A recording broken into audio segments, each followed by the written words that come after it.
Amin. Amin. Silakan duduk Bapak Ibu Saudara sekalian. Selamat siang, Shalom. Tema besar kita adalah terikat di bumi, terikat di surga. Subtemanya di siang hari ini adalah sebab akibat. Bapak Ibu Saudara sekalian, kalau kita baca Matius pasalnya yang ke-16 ayat 19. Di situ Tuhan Yesus berkata begini, kepadamu akan kuberikan kunci kerajaan surga. Apa yang kau ikat di bumi akan terikat di surga. Dan apa yang kau lepaskan di bumi akan terlepas di surga. Tuhan bicara kepada Petrus. Petrus, apa yang kau ikat di bumi akan terikat di surga. Apa yang kau lepaskan di bumi akan terlepas di surga. Apa? Yang mau diikat oleh Petrus apa yang disuruh ikat oleh Tuhan Yesus nih? Yang terlepas dari tangan Petrus apa ini? Kok bisa terlepas di bumi, terlepas di surga? Ini perintah kepada Petrus loh. Apa yang kaunya di situ Petrus? Petrus, apa yang kau ikat di bumi akan terikat di surga. Apa yang kau lepaskan di bumi akan terlepas di surga. Apa ini sebenarnya? Ya, ini pasti persoalan serius. Sebab tentang surga. Makanya Bapak Ibu sekalian harus mengerti firman itu yang benar.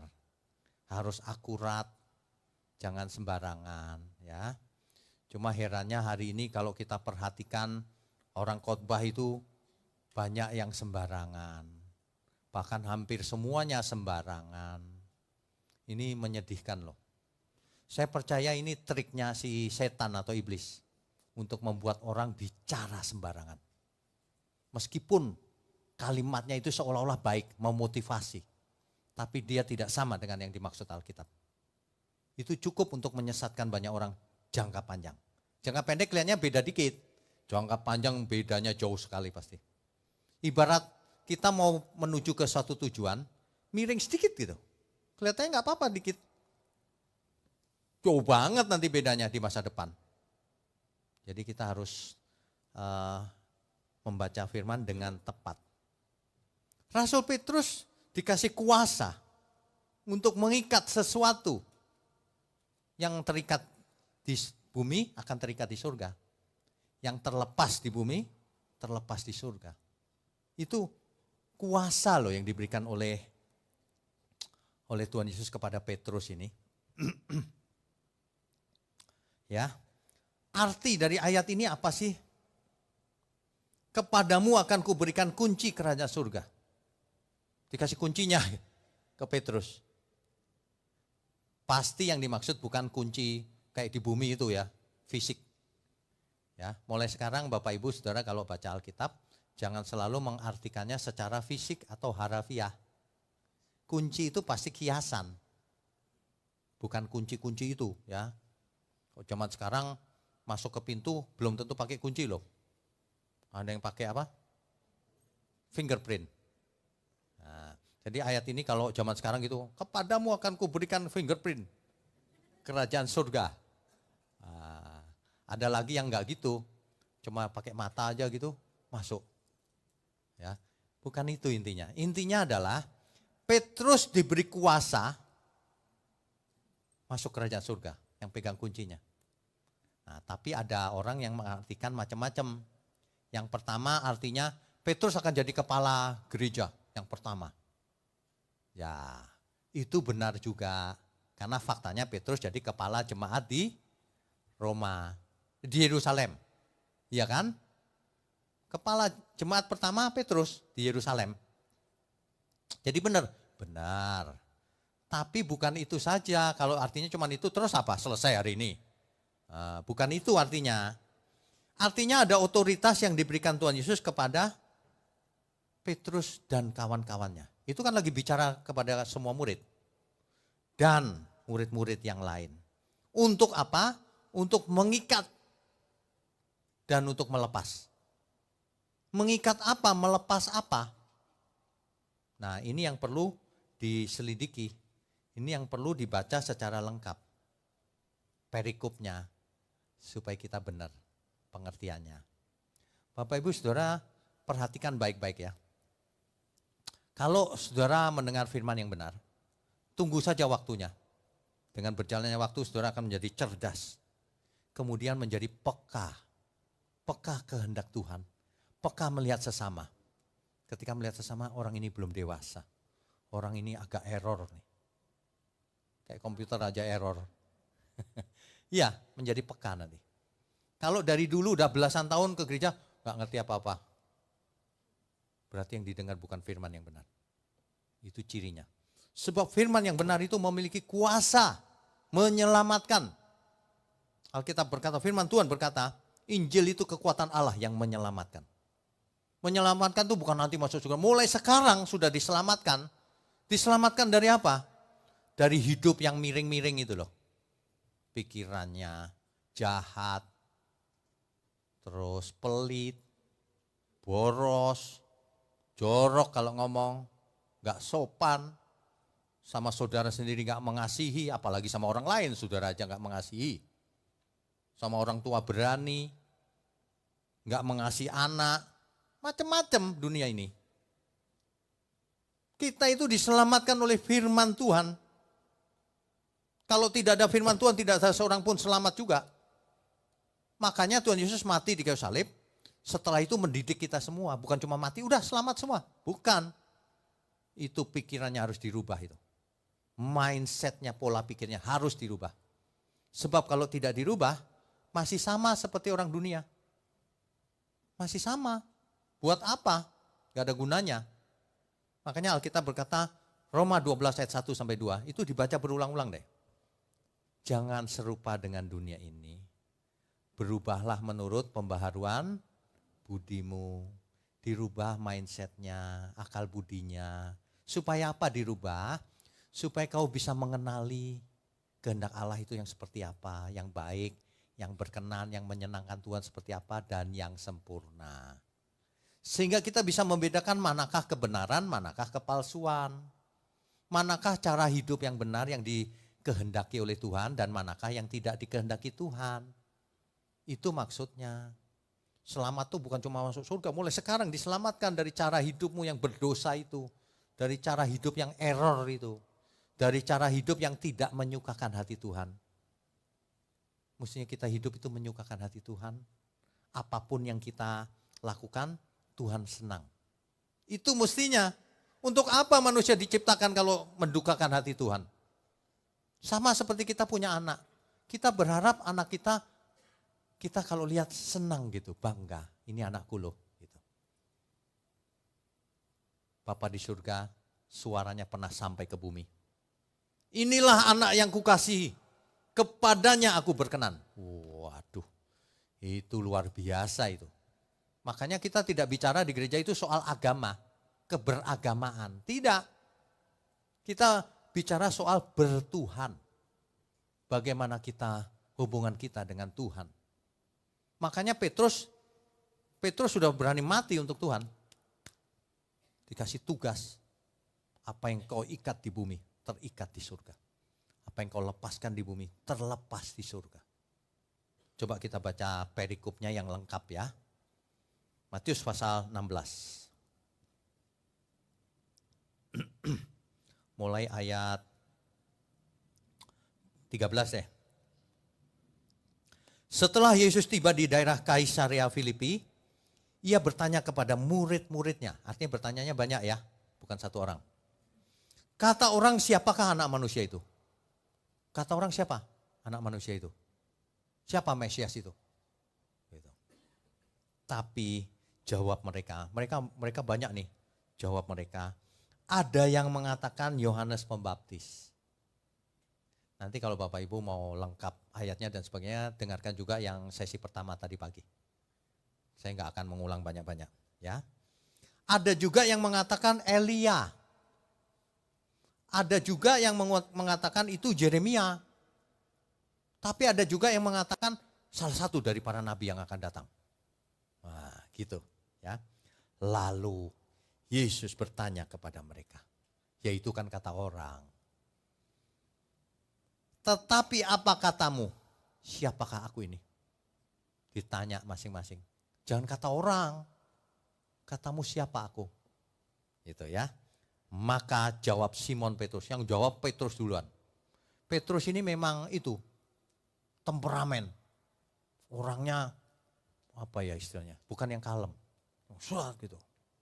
Orang sekarang bilangnya satset. Ya, cepet gitu, satset gitu. Ditanya gesit, langsung jawab dia. Langsung jawab. Apa jawabannya? Maka jawab Simon Petrus, engkau adalah Mesias, anak Allah yang hidup. Wih, mantap ya. Terus Tuhan Yesus setuju gak? Dibaca ayatnya jangan gini, kayaknya setuju deh. Jangan suka gitu saudara, kayaknya gitu. Lihat Alkitab ya. Kata Yesus kepadanya ayat 17. Berbahagialah engkau Simon bin Yunus. Sebab bukan manusia yang menyatakan itu kepadamu. Melainkan Bapakku yang di surga. Tuhan Yesus setuju gak pernyataan itu? Sangat setuju. Itu artinya ya Petrus ini memang gitu, kusit gitu.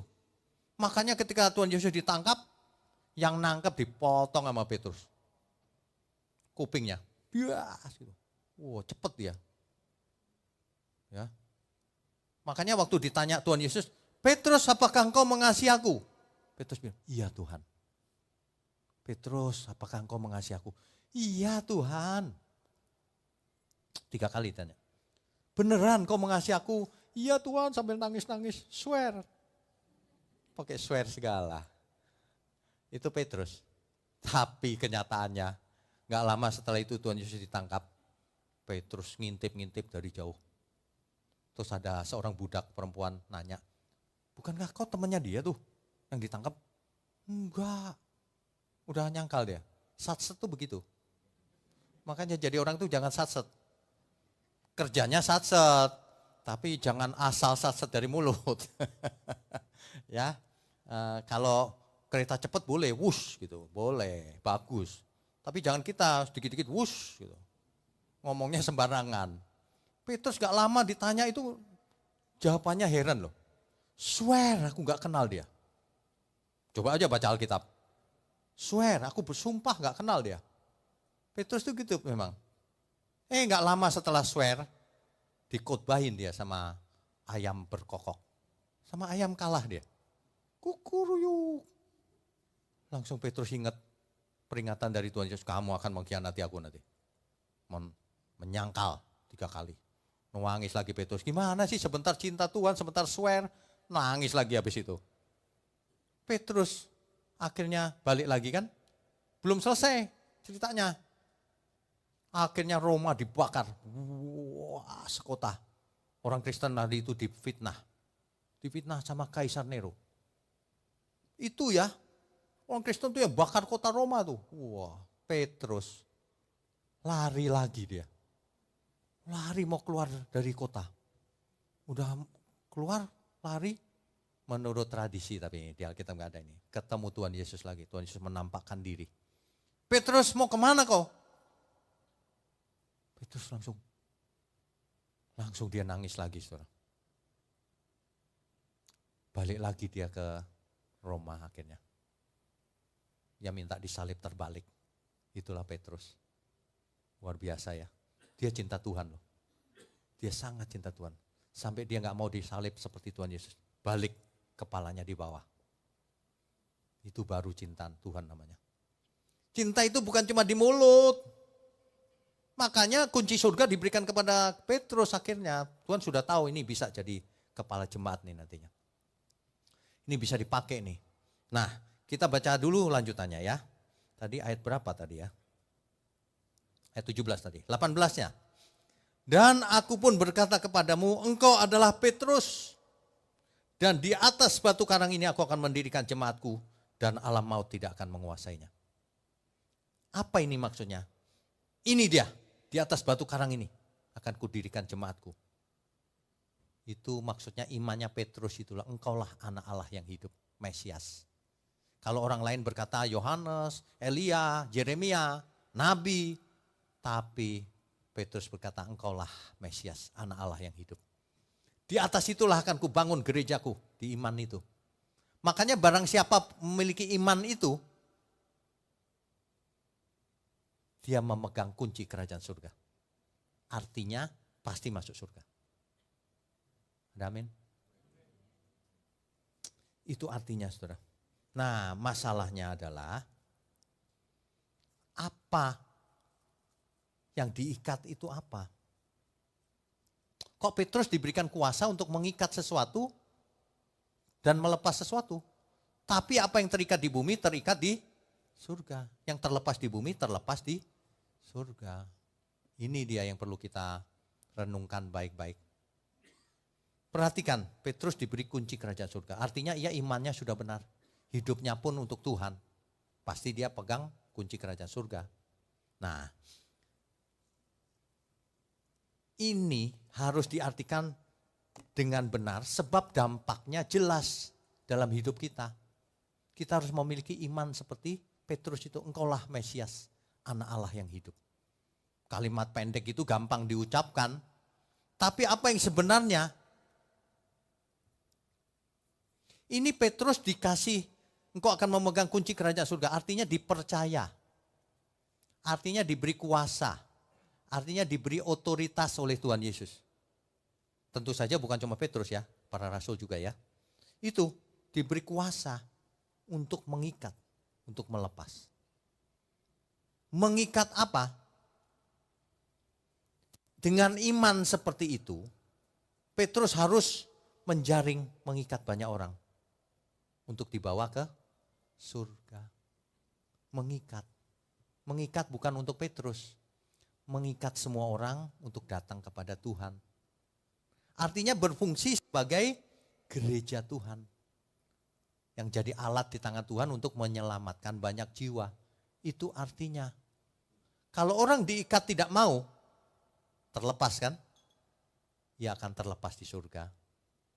Enggak masuk surga maksudnya. Jelas Bapak Ibu? Mari kita lakukan tugas kita masing-masing semuanya.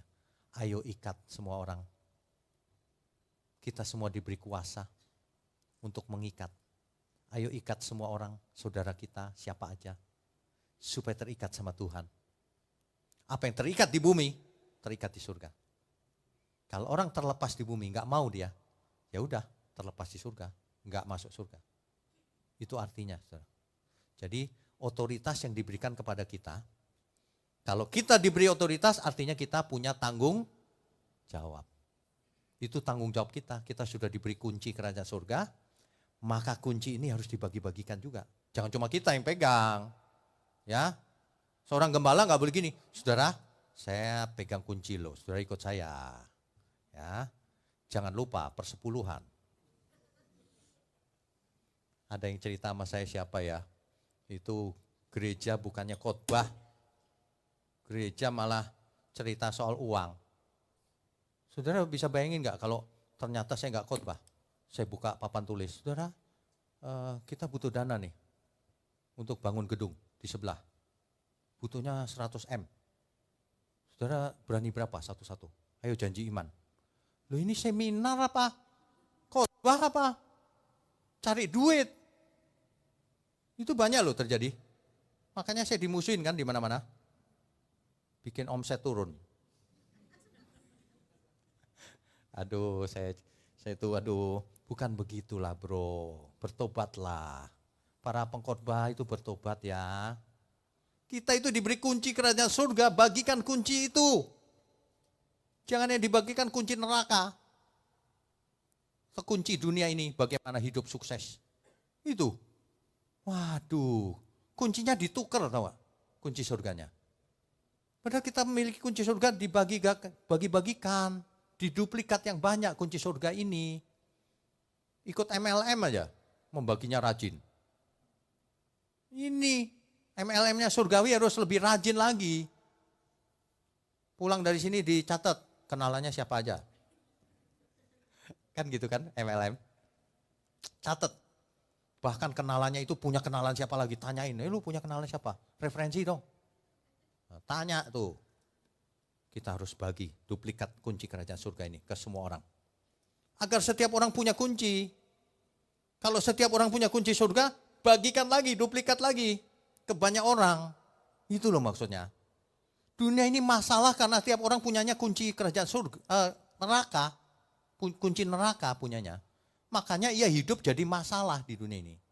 Suami masalah bagi istrinya, istri masalah bagi suaminya. Dua-duanya masalah bagi seluruh manusia. Aneh dunia ini. Dikasih kunci kerajaan surga bukannya terima kasih Tuhan.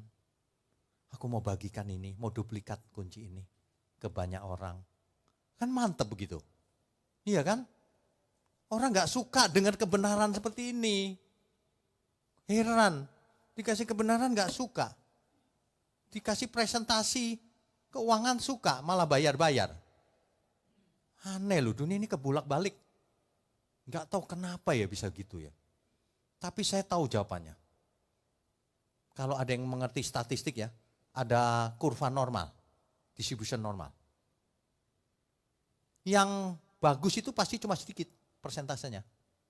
Yang jelek itu banyak. Itu memang begitu kurvanya di dunia ini. Makanya Tuhan Yesus dengan firman-Nya mengatakan hal itu. Berusahalah masuk pintu yang sempit itu. Itu kurva normal sebenarnya. Mestinya enggak gitu. Itu kurva sudah jatuh dalam dosa. Mestinya kurvanya sebanyak mungkin orang yang selamat. Bukan kurva normal begitu, apalagi sempit gitu. Ini ya, kalau bukan kita saudara, kalau bukan saudara ikutan dalam pekerjaan Tuhan ini, siapa lagi? Di dunia ini gak ada orang yang bisa diharapkan. Masing-masing kita harus mencari tempat dalam pekerjaan Tuhan. Bukan jadi pendeta loh, bukan. Setiap orang di bidangnya masing-masing. Tuhan, untuk apa hidupku ini? Dengarkan khotbah yang lalu, talenta. Setiap kita dikasih talenta, artinya dikasih tanggung jawab. Tuhan, itu banyak orang gak mengerti loh. Bagiin ini kebenaran seperti ini. Bagiin, bukan supaya channel kita banyak subscriber, bukan. Supaya orang mengerti, iya juga ya, gitu loh. Supaya cara berpikirnya itu gak miring gitu. Selama ini dimiringin terus itu, lurusin. Ayo yang lurus, hidup cuma sekali. Rugi kalau kita miring terus. Yang lurus, disuruh lurus kok gak mau ya. Sukanya gini, disuruh lurus. Balik lagi. Tapi kalau sering-sering kesini ya dengan khotbah terus ya, dihantemin terus gitu lama-lama lurus. Siap-siap dikatain orang miring. Kalau semua orang begini lihat kita lurus kan, kok kau miring? Dia yang miring padahal. Kebenaran sesuai fakta. Faktanya bagaimana Alkitab berkata, ngajarnya bagaimana? Kan begitu harusnya ya. Ini luar biasa loh. Banyak orang gak menyadari selama ini. Saya pakai berbagai ilustrasi dan sebagainya itu untuk itu sebenarnya. Menyadarkan setiap orang bahwa kita itu diberi kuasa oleh Tuhan Yesus. Supaya menjadi anak-anak Allah. Yohanes 1 ayat 12. Yang 11-nya, ia datang kepada milik kepunyaannya. Tetapi ditolak. Tetapi orang yang menerimanya diberi kuasa supaya menjadi anak Allah. Supaya punya karakter anak Allah. Bukan supaya KTP-nya Kristen. Supaya karakternya seperti Kristus. Supaya berubah. Supaya sembuh dari sakit jiwa. Banyak orang itu sakit jiwa. Ngomong sedikit nyakitin sesamanya. Sama istri ngomong dikit aja nyakitin. Sakit jiwa itu. Padahal perintah Tuhan, kasihilah musuhmu. Lah sama istri sendiri kasar. Sama sesama gak akur. Gak jadi berkat. Sama orang lain pelitnya minta ampun. Sama diri sendiri borosnya minta ampun. Luar biasa ya. Miringnya luar biasa ya. Coba saudara belajar ya melawan itu. Kok tadinya miring ke kiri sini mesti ditekuk sampai ke kanan dikit. Supaya jalan baliknya lurus. Coba mulai sekarang belajar pelit sama diri sendiri. Tapi ya jangan boros ya sama orang lain. Maksudnya lebih belajar memberi untuk orang lain. Sebab kalau nggak belajar nggak bisa loh. Nggak ada orang mendadak tiba-tiba dari pelit sembuh tuh nggak ada. Nggak ada, makanya belajar. Ya, semua itu lewat proses pembelajaran. Tidak ada yang mendadak. Nggak ada orang mendadak jadi baik, nggak ada orang mendadak jadi jahat. Nggak ada. Semuanya lewat proses. Kalau kita mau lurus di hadapan Tuhan, dengerin firman yang benar, itu pun nggak bisa sekali seminggu. Setiap hari harus disadari supaya kita tidak miring-miring. Kan gitu harusnya. Ya. Makanya ya, manusia itu gampang meleset, gampang jatuh. Gampang banget jatuh. Makanya kita itu selalu harus berdoa. Dialog dengan Tuhan maksudnya. Berdoa itu bukan berdoa 1 jam, bukan. Dialog dengan Tuhan secara natural, secara tulus, bukan ritual. Coba kita bicara sama Tuhan setiap saat. Sebelum naik ke sini, saya itu termenung, diem gitu, gak tahu berapa menit. Tuhan, ini gimana ya Tuhan caranya ya? Supaya orang-orang ini memegang kunci kerajaan surga, gimana ya caranya ya? Kayaknya saya khotbah udah jelas deh kayaknya. Tapi kok gak berubah-berubah ya? Berubah sih sedikit. Ibarat orang diet itu ya. Wah udah nahan, saya udah diet. Turun gak berat badannya? Yang penting kan faktanya, hasilnya turun 1 on. Turun cuma 1 on itu berarti itu dietnya salah. Ya, itu sebabnya orang puasa percuma. Puasa, habis puasa bukanya banyak banget. Puasa bukannya turun berat badannya malah nambah. Aneh gak itu? Mendingan gak usah puasa kalau beratnya nambah. Makanya hidup yang benar itu bukan sesaat, setiap saat. Ya, ingat, kita itu tidak semua berfungsi di hadapan Tuhan. Harusnya semuanya berfungsi. Aku mau mengikat orang-orang ikut Tuhan. Sebab apa yang kita ikat di bumi, terikat di surga. Apa yang kita lepaskan di bumi, terlepas di surga. Kita ikat orang gitu ya, ikut Tuhan. Mau dia, terikat di surga. Enggak mau, terlepas di surga. Jelas? Amin, saudara? Kita renungkan baik-baik. Tuhan, tolong aku. Jangan sampai tiap kali aku mengerti, keluar dari ini, lupa lagi. Lupa lagi. Kebenaran itu gak bisa diaminkan hanya di gereja. Harus dalam seluruh hidup kita. Kita itu sudah diberi macam-macam loh, diberi kuasa untuk mengikat di bumi supaya terikat di surga. Lah kok gak berfungsi, gak mengikat siapa-siapa. Lah kok dirinya sendiri jadi troublemaker, jadi masalah di bumi. Mestinya kita ini lupakan diri sendiri. Orang-orang itu masih hidup dirinya sendiri, keakuannya itu. Kalau keakuannya mati ya dihina, dimusuhin, diam aja, gak merespon dia. Gak merespon. Sebab kalau kita gak mati keakuan kita, dunia ini pasti dari 10 orang ada 1 yang nyebelin. Gak ada, dari 100 pasti ada 1. Nyebelin banget tuh kalau deket dia tuh. Nah, kalau saudara masih bisa sebel, itu belum dewasa itu. Mestinya kita itu gak bisa sebel. Orang respon gini begitu ya biarin aja lah. Dia belum sembuh emang. Gitu doang.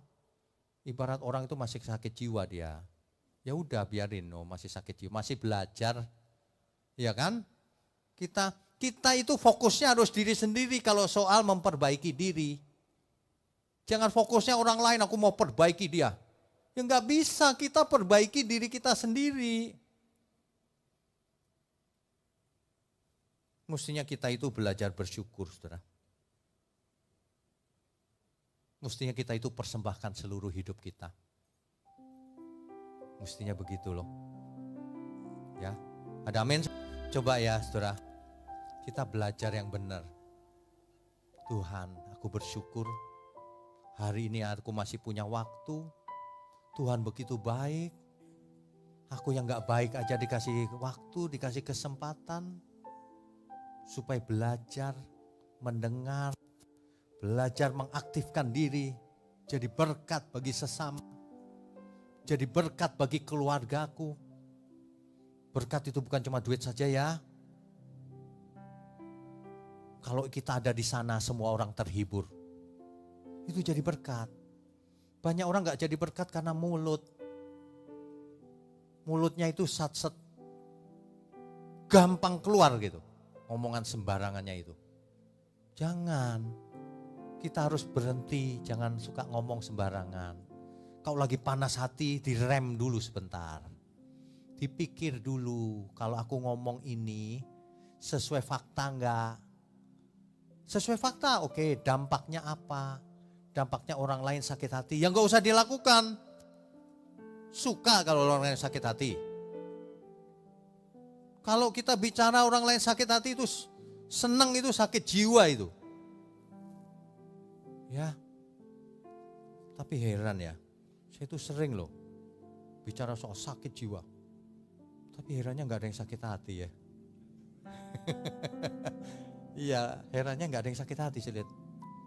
Aduh, saudara ya, kita bertobat lagi ya.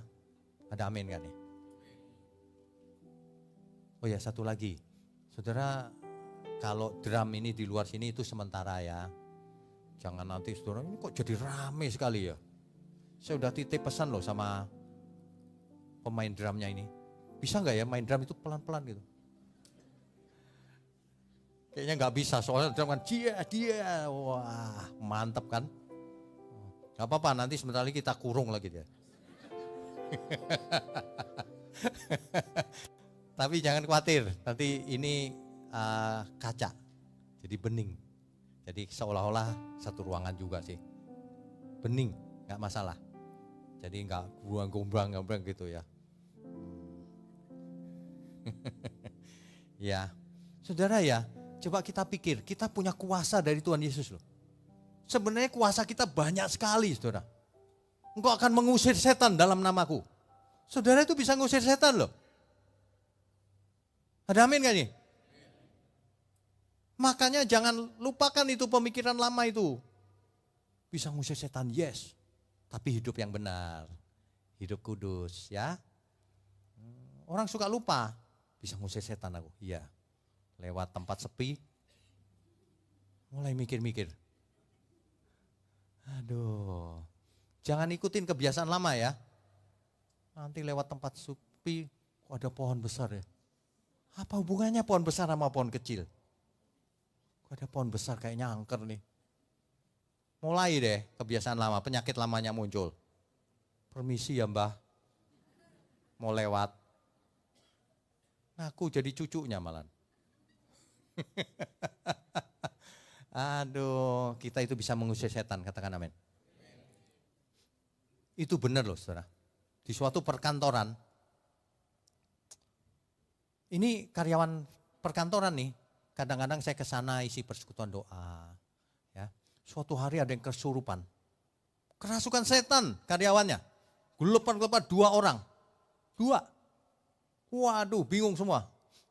Dipanggilin tetangga. Suruh doain ngusir-ngusir. Setannya gak pergi-pergi. Akhirnya dia bingung sendirian. Dia gak pernah ngusir setan. Tapi dia percaya Tuhan Yesus. Akhirnya dia tengking loh. Dalam nama Yesus kau pergi. Gitu doang. Gak pakai ngotot-ngototan. Sadar langsung. Kok kantor itu jadi gempar loh. Semua orang, wih dia sakti loh. Gitu. Katanya sakti katanya. Sakti apa? Bukan. Aku cuma bilang dalam nama Yesus. Tuhan Yesus itu luar biasa loh saudara. Saudara itu luar biasa, dipercaya Tuhan Yesus, dikasih kuasa. Tapi jangan disalahgunakan. Ya, jangan disalahgunakan. Orang yang hidup dalam dosa, jangan coba-coba kau ngusir setan. Nanti ceritanya kayak 7 anak Imam Skewa itu. Dia mungkin lihat para rasul kali, dia bisa ngusir setan cuma pakai nama Yesus. Dia ngusir setan, Imam Skewa ini. Dalam nama Yesus gitu. Setannya ketawa-ketawa. Rasul Paulus aku kenal. Yesus aku tahu siapa dia. Kamu siapa? Begitu. Habis itu orangnya digebukin sama setannya. Ditelanjangin lari kayak orang gila. Pakai nama Yesus padahal. Tuhan Yesus gak mau loh namanya dipakai sembarangan oleh orang sembarangan. Tuhan Yesus namanya bersedia dipakai namanya untuk anak-anak Bapa di surga. Amin semua. Kita beri kemuliaan untuk Tuhan. Bapak Ibu Saudara sekalian, yang perlu kita sadarin itu begini loh. Setiap kita itu harus sadar, kita itu pegang kunci kerajaan surga. Bagikan kunci itu, duplikat, bagikan. Supaya semua orang pun memegangnya. Itu kiasan ya. Maksudnya supaya semua orang mengerti bagaimana harus hidup bagi Tuhan. Mengerti bagaimana iman yang benar. Mengerti kebenaran. Berjaga-jaga selama hidupnya, bertobat. Bahkan menyelamatkan lagi banyak jiwa lagi. Itulah kehendak Tuhan. Tuhan tidak menginginkan seorang pun binasa. Kan gitu. Kalau saudara mengucap syukur, saudara persembahkan hidup saudara, gak cukup dengan mulut. Lanjutkan pekerjaan Tuhan Yesus. Sebagai murid Tuhan kita menyelamatkan banyak jiwa, mengabarkan Injil, bukan lewat mulut saja, tapi lewat perbuatan nyata. Dengan mengorbankan segala perasaan. Kesalahan kita itu, kita tidak mengorbankan perasaan kita. Ketika disinggung dikit sakit hati. Itu kelemahannya di situ tuh. Mulai sekarang jangan ya. Kalau ada saudara kita, teman kita, suami, siapapun nyakitin kita gitu. Kita mengerti dia masih error. Makanya kita gak perlu sakit hati. Aduh dia error loh. Kapan ya dia bisa sembuh ya Tuhan? Gitu.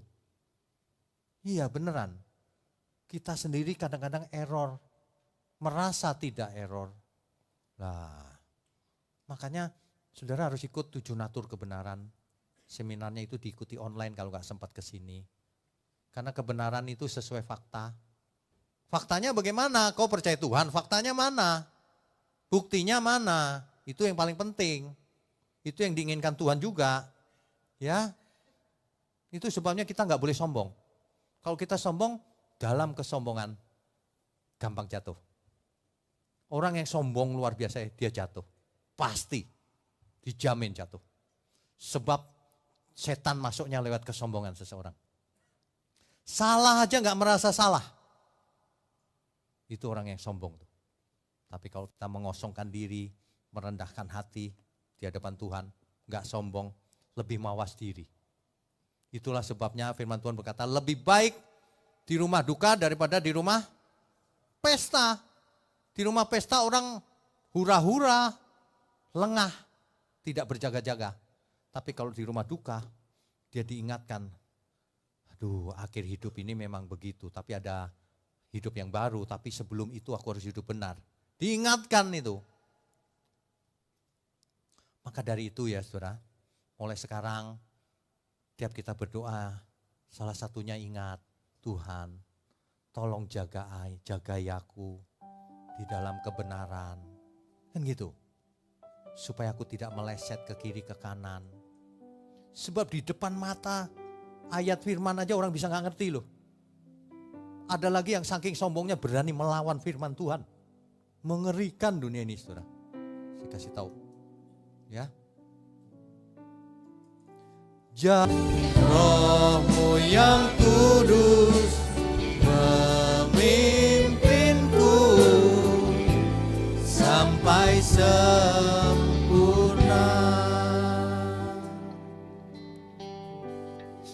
Ada orang tertentu yang kalau dikritik, ditegur malah marah.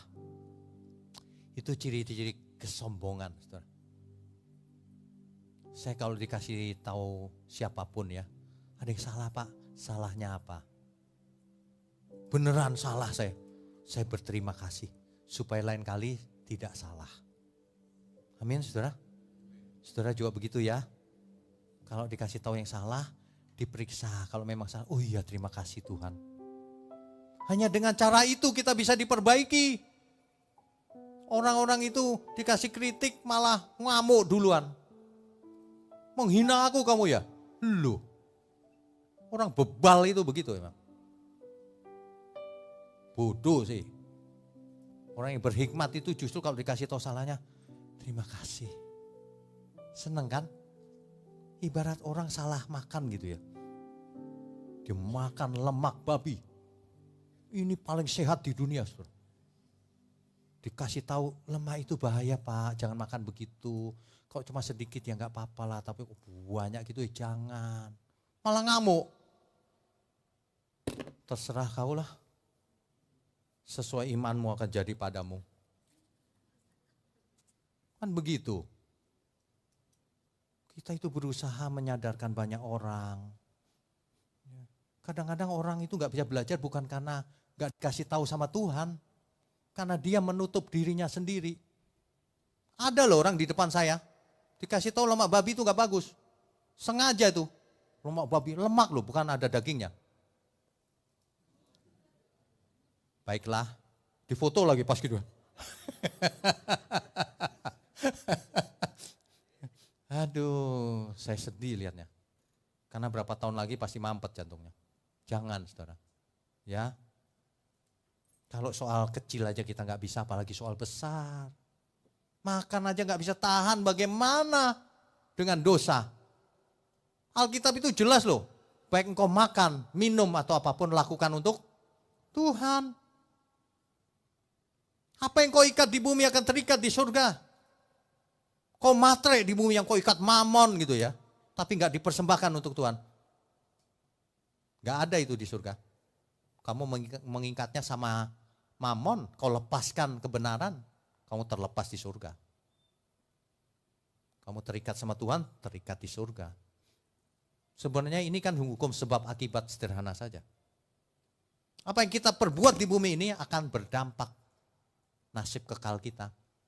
Alkitab jelas berkata, karena setiap orang akan menghadap tahta pengadilan Kristus. Untuk apa? Untuk kenalan sama Tuhan Yesus. Untuk mempertanggungjawabkan apa yang ia perbuat selama ia hidup. Baik atau jahat. Baik dan jahat di situ menurut pemandangan Tuhan. Bukan menurut sudut pandangnya manusia. Makanya jangan diantara kita ngomong, aku sudah baik. Baik menurut siapa? Apakah menurut Tuhan sudah baik? Nah, itu pertanyaannya di situ sebenarnya. Harusnya ya, saudara harusnya kalau dengar khotbah seperti ini ya, errornya udah gak banyak harusnya. Ya, jangan sembarangan ngomong mulai sekarang. Dijaga itu mulut. Orang ribut itu gara-gara mulut kebanyakan. Mulut keluar menyakiti hati seseorang. Jadinya ribut, bales-balesan. Gak ada ujungnya. Gak ada ujungnya. Coba saudara perhatikan aja kalau seseorang gak cocok satu sama lain karena apa? Karena mulut. Mulutnya itu gak memberkati, menyerang. Balas-balesan ya gak ada solusi kalau balas-balesan. Kita harus ibarat apa istilahnya? Saudara mengerti cut loss gak? Orang dagang, buka warung gitu ya. Sebulan gak laku, 2 bulan gak laku. Mau ditungguin 10 tahun. Udah gak laku ya udah dias, tutup. Ganti konsepnya. Ganti konsepnya. Begitu. Ya. Cut loss namanya. Udah sekian lama hidup dalam dosa, cut loss. Untuk apa begitu terus? Ayo berubah, buang dosanya. Nanti kita akan masuk ke periode yang baru dalam hidup kita. Ternyata hidup itu begini ya. Nah, kita akan mengerti. Banyak orang gak mengerti. Karena gak mendapatkan asupan yang sehat selama ini firman-Nya. Karena tidak mendengar kebenaran. Tidak dididik jadi gak cerdas. Diselewengkan terus. Ya, hari ini saya cuma mau ingatkan ini. Apa yang terikat di bumi, terikat di surga. Kita mau mengikatkan diri pada siapa di bumi ini? Pada mamon. Pada dunia ini. Itu semua kan fana, kita tahu. Untuk apa mengikatkan diri pada sesuatu yang fana? Kita ikatkan diri kita sama sesuatu yang kekal. Dengan pribadi Tuhan sendiri. Selama-lamanya kekal, kan mantep. Di bumi ini kerja keras. Yang fana ini kita perlu sebagai alat supaya bisa memberkati sesama, supaya bisa bayar listrik, bayar apa, kan gitu. Cuma gitu aja. Harus kerja keras, harus yang pinter, harus cerdas. Jangan malas di bumi ini. Iman kita itu, kalau kita punya iman yang benar, kita gak mungkin malas. Berapi-api terus. Apapun profesi kita. Ya, harus berapi-api. Tapi dalam kebenaran tentunya. Ada amin gak ini semua? Jadi ini hukum sebab akibat yang tidak bisa ditawar. Pasti apa yang kita tabur akan kita tuai. Nah, ketika kita diberi kunci kerajaan surga, itu bukan ini asik aku masuk surga. Bukan. Kunci ini harus diduplikat ke banyak orang. Tanggung jawab. Jadikan semua bangsa muridku. Tuhan Yesus berkata begitu kan? Jadikan semua bangsa muridku. Kita harus menjadi berkat bagi banyak orang sehingga orang melihat aku mau seperti dia. Gitu.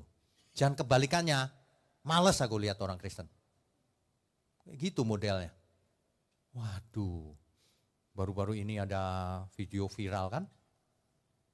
Katanya sih pendeta, saya nggak tahu tuh. Istrinya digebukin, dua. Saya pikir itu potongan film loh. Fotonya beneran ya. Wah, di dunia ini memang banyak orang gila emang. Ngapain jadi pendeta? Orang biasa aja nggak boleh begitu. Orang sekuler aja jauh lebih baik. Ini gembala penyesat itu begitu. Ada banyak orang yang mendengarkan khotbah-khotbah dan sebagainya. Harus dibawa kepada Tuhan, diikatkan kepada Tuhan. Tapi memang setan itu pakai banyak manusia juga sih. Diikatkan pada yang lain. Pada harta, pada berkat materi, pada mistik. Waduh, mengerikan dunia ini. Makanya kita itu, saudara, jangan pasif. Mulai sekarang aktif. Aku mau ajak si itu.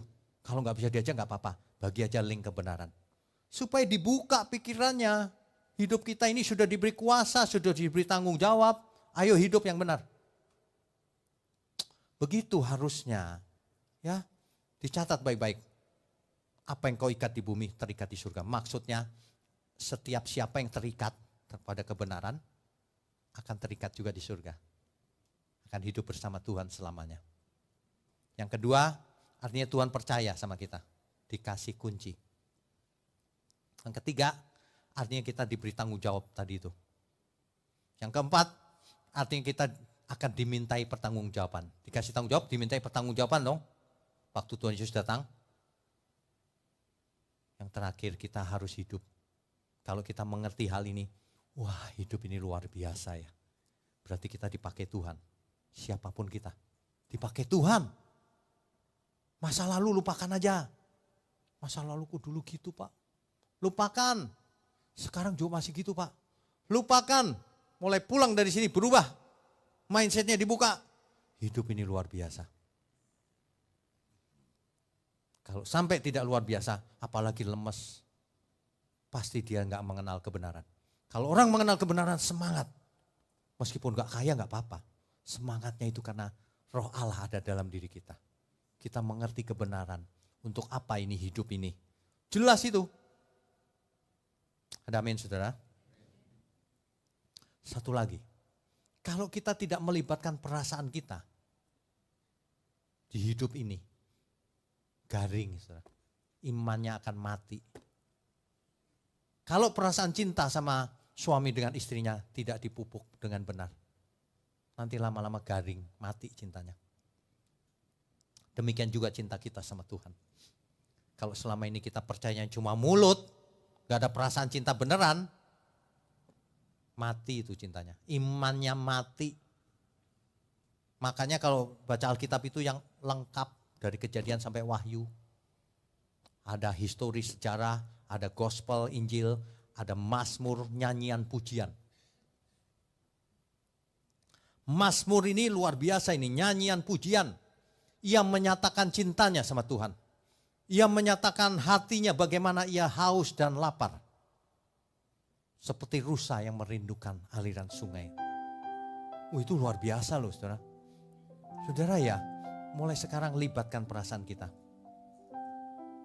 Bagaimana kita bisa mengikat orang lain kalau tidak ada getar cintanya kita sama Tuhan? Garing ngomongnya. Tapi kalau cinta Tuhan, orang merasakan. Iya ya, itu auranya itu dirasakan orang. Impartasi Tuhan, urapannya itu jelas. Ketika orang dekat itu ada sesuatu gitu. Amin ya semua. Saudara kalau memuji Tuhan harus dari hati. Jangan seperti penyanyi. Penyanyi itu nadanya doang yang bagus. Belum tentu dari hatinya. Tapi penyanyi yang baik juga dari hati loh. Penyanyi yang baik itu menghayati lagunya. Kalau penyanyi yang profesional, saya nggak tahu menghayati apa enggak. Mungkin karena sudah biasa, jangan-jangan otomatis dan bagus banget gitu. Tuhan tidak mau yang begitu. Tuhan mau yang hatinya tercurah lewat pujian. Makanya saudara, tapi suaraku nggak bagus Pak. Tapi kalau hatinya bagus, Tuhan dengarnya bagus. Ya kalau suaranya kurang bagus ya nyanyi di kamar mandi dulu lah. Nanti suaminya heran, istriku sekarang kok suka nyanyi ya. Tapi kok nadanya gak pas ya. Tapi gak apa-apa, nada gak pas gak apa-apa. Yang penting hatinya pas buat Tuhan. Amin. Wah, aminnya semangat loh sekarang. Perasaannya mulai muncul. Ya kan? Katakan sekali lagi saudara. Pasti beda. Kita lagi jalan di mall gitu ya. Sambil bersenandung. Dalam hati aja. Jangan kenceng-kenceng. Nanti masuk sosial media. Ada orang, kenapa ya kok nyanyinya kenceng-kenceng. Dalam hati. Ya. Kalau ketemu orang yang nyebelin. Nyanyi di hati. Katanya seperti rusa merindukan air. Orang nyebelin langsung. Wah, emosinya naik. Temperatur tubuh naik, tekanan darah naik, kolesterol naik. Semuanya naik. Katanya seperti rusa merindukan air. Bohong itu. Kalau kita rindu Tuhan, itu setiap saat. Udah kesel gitu, aduh Tuhan.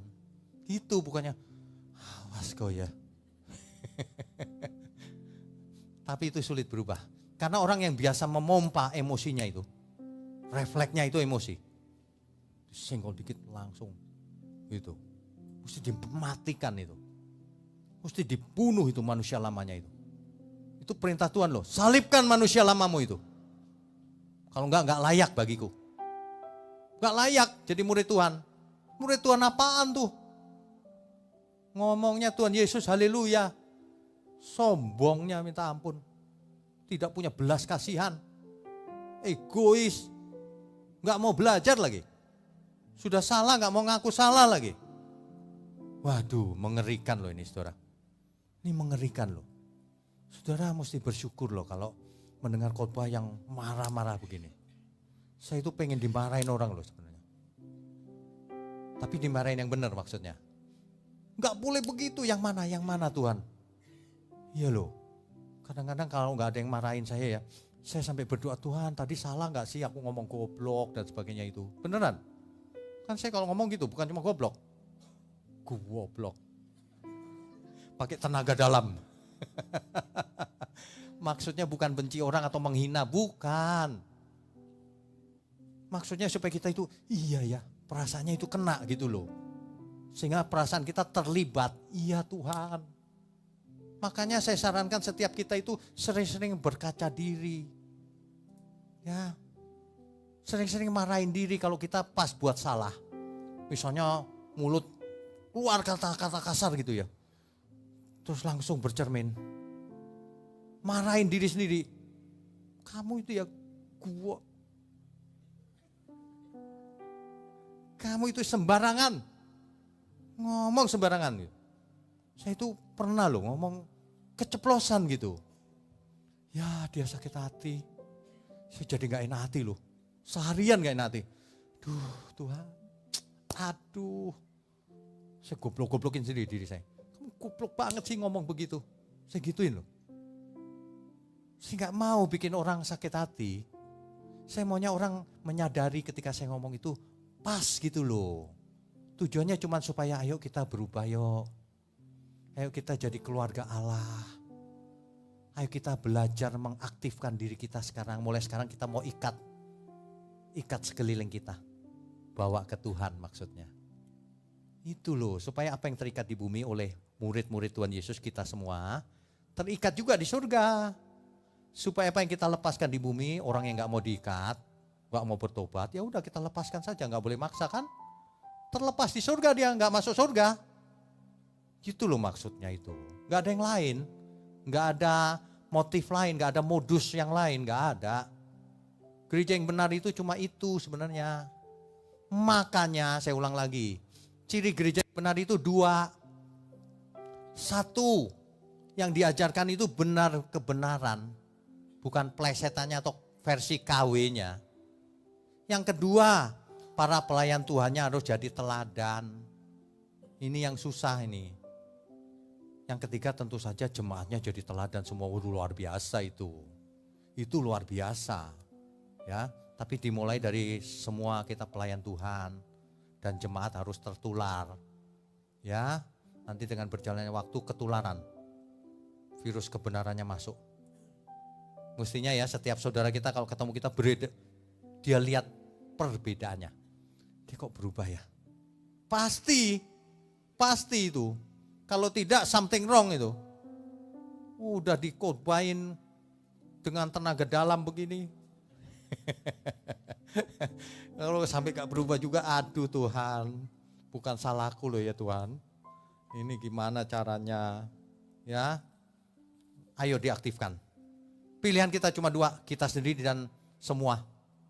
Mau terikat sama siapa kita hidup ini? Pilihannya cuma dua, terikat sama Tuhan atau terlepas dari Tuhan. Kalau terikat sama Tuhan menjadi satu roh dengan dia. Kalau satu roh kita menyala-nyala setiap saat. Seperti Tuhan menginginkan setiap orang selamat, kita pun menginginkan begitu. Ayo semua selamat. Dia masih error, ya udah nanti kita doakan supaya dia selamat juga, menyadari kesalahannya. Kita di masa depan ya, kita akan menyelamatkan banyak jiwa loh. Saya kepikiran seluruh Indonesia dulu, sebelum seluruh dunia. Saudara tahu yang lalu kita buat cerita pendek, yang kartun, yang Uli dan Ulaya. Nah, itu kan dibuat pakai artificial intelligence, AI ya. Itu biar anak-anak dengarnya itu, jangan yang lain. Sudah tahu gak, film kartun sekarang sudah melegalkan LGBT. Tahu ya? Anak-anak diajar loh. Anak saya tanya, itu kok sekarang jadi gitu Pak? Kenapa? Itu mamanya nikah sama cewek juga. Loh, tontonan apa ini? Anak-anak loh. Makanya uli keluar. Nanti keluar lagi yang lain lagi. Terus uli ini kan tadinya bahasa Indonesia. Sebentar lagi kita launching yang bahasa Mandarin sama bahasa Inggris, 3 bahasa. Ya. Itu teknologi kita pakai. Kalau malam saya belajar coding, bayangin, ada gak gembala belajar coding? Malam saya lemah loh fisiknya, saya belajar coding. Aduh, supaya kita itu jago banget dalam teknologi, supaya menjangkau seluruh dunia. Karena kalau kita menjangkaunya bikin tower gede, wah itu butuh duit banyak. Gak bakalan saya, saudara kasih perpuluhan gak bakalan. Kalau orang punya banyak ya biar dia terbuka hatinya sendiri, terbeban gitu. Sudah ada yang terbeban beberapa, cuman saya bilang simpan dulu. Nanti kalau Tuhan sudah waktunya, mari kita sama-sama. Bukan dikasih saya jadi aset saya gitu, bukan. Kita gak butuh aset, kita butuh pelayan-pelayan Tuhan. Bahkan kalau ada yang punya gedung ya, dipakai aja. Jangan dikasih kita enggak, kita pakai aja gitu. Kan oke kan, cukup. Bentar lagi kita pulang. Untuk apa? Aset, gak usah. Ya, hidup yang benar. Aset kita ada di surga. Amin ya semua ya.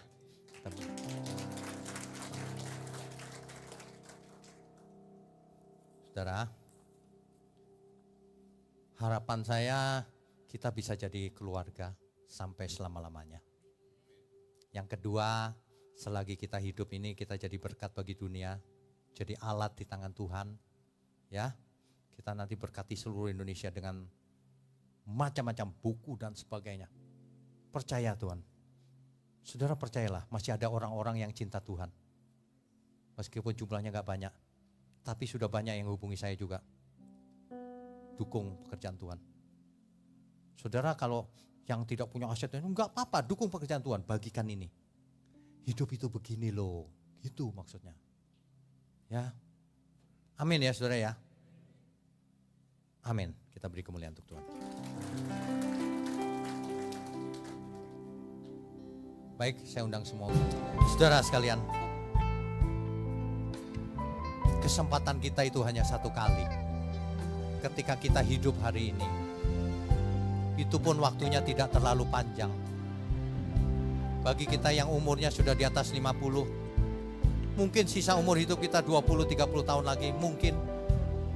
Atau lebih pendek dari itu. Tapi apapun profesi kita, berapapun usia kita, mari kita persembahkan sama Tuhan. Mari kita aktifkan hidup kita ini, supaya banyak orang selamat melalui hidup kita yang memberkati. Sebab itulah perintah Tuhan. Sebab itulah makna hidup yang sebenarnya. Saudara ikat banyak jiwa untuk datang kepada Tuhan. Sebab semua yang terikat di bumi akan terikat di surga. Semua yang terlepas di bumi akan terlepas di surga. Saudara, mari kita bersama-sama menjadi alat di tangan Tuhan.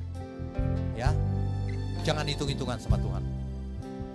Meskipun daging kita lenyap, itu tidak masalah sama sekali. Roh dan jiwa kita akan bersama Tuhan selamanya. Amin ya saudara. Sekalipun dagingku dan hatiku habis lenyap, gunung batuku dan bagianku tetaplah Allah selamanya. Tetaplah Allah selamanya.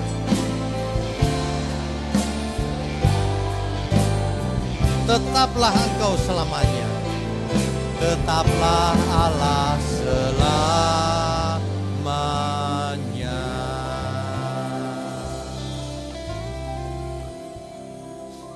Bapa kami di surga, kami mengucap syukur untuk gerejamu di tempat ini. Engkau pakai terus ya Tuhan, untuk menjangkau banyak jiwa, untuk mengikat banyak jiwa menjadi milik Tuhan. Terima kasih, kami mengucap syukur juga untuk jemaatmu dimanapun berada, pelayan-pelayan Tuhan, semuanya Engkau berkati Tuhan, menjadi berkat bagi dunia yang gelap ini. Terima kasih Tuhan, kami percaya perlindungan Tuhan, pemeliharaan Tuhan nyata dalam hidup kami. Terima kasih, hamba juga berdoa untuk tangan-tangan yang mendukung pekerjaanmu ini. Biarlah Tuhan yang balas, Tuhan yang jadikan mereka semakin luar biasa. Terima kasih, sekarang kami mau angkat tangan kami tinggi-tinggi. Mohon curahkan berkat-Mu atas kami. Kami sambut segala berkat, baik berkat jasmani maupun berkat rohani. Sehat, umur panjang, hikmat, marifat, talenta yang luar biasa turun atas kita semua. Di dalam nama Bapa, Putra, dan Roh Kudus. Haleluya, semua yang percaya katakan amin. Amin. Saudara sekalian, bicara soal kebenaran, setiap orang merasa benar.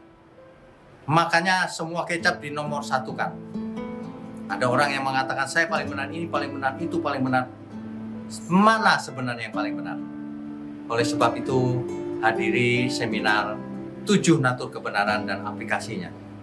Seminar ini wajib dihadiri oleh para teolog, apologet, pengkhotbah, bahkan oleh para jemaat sendiri. Agar kita bisa membedakan manakah yang benar, manakah yang salah.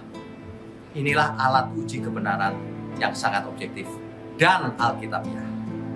Pastikan saudara ikut dan ajak seluruh saudara dan sahabat-sahabat. Bapak-bapak dan ibu-ibu yang terkasih dimanapun berada, yuk kita belajar pelajaran Alkitab bersama secara online setiap hari Rabu jam 7 malam bersama pendeta Bapak Wignio Tanto secara online, bisa melalui Zoom. Tetapi kita harus mendaftarkan dulu ke nomor berikut ini. Selamat bergabung dan Tuhan Yesus memberkati.